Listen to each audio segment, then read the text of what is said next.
Hey guys, so it is night before the race, Saturday night, and I'm shattered. I'm tired. It's been a whirlwind of a day today.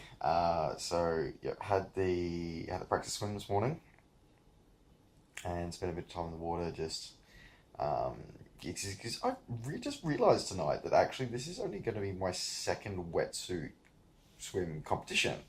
Like I've done a few wetsuit swims for training and whatever, but yeah, this will only be the second wetsuit race that I've ever actually done. It's pretty much always come with me, but it's only the second time I've ever actually worn it, which is interesting because the first time was back as my first ever triathlon, which was Raby Bay last year. So that's kind of interesting, and that got me thinking about like how far I've actually come. Like I've really come a long way. No matter what happens tomorrow, whatever happens in the morning, um, I've come a fairly long way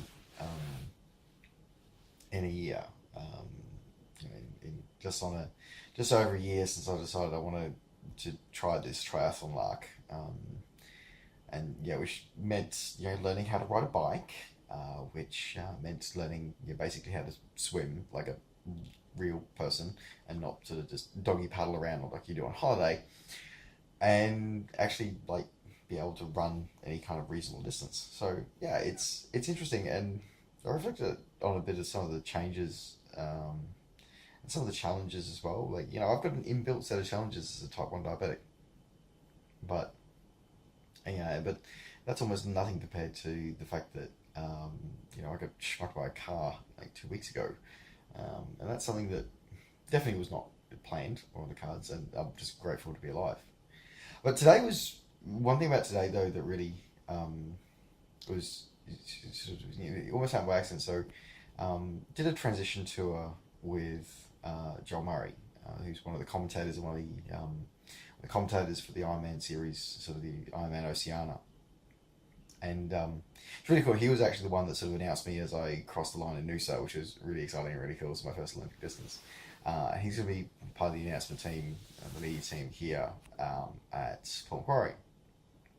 And he was giving a transition tour today, and a couple of really interesting anecdotal stories and a couple of things that I've heard before and things like that, and just basically just giving you some sort of last minute tips and stuff, and bit of ideas and things of what to expect and whatever. So not really to do with transition. It's called transition tours, but really they're more just about just like the general race and um, just the lifestyle that we've chosen and some of the just some general racing tips.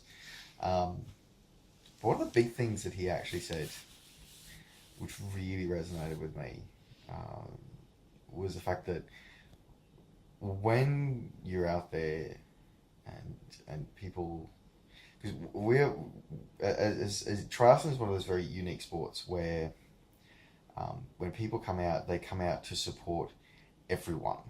It's like when you go see a football match, you're supporting one team or the other. You go out and um, you go and watch, if it's sort of like an international, match hockey game, you're supporting one team or the other. You go out and watch even things like the Olympics and stuff like that, you're supporting one country or another.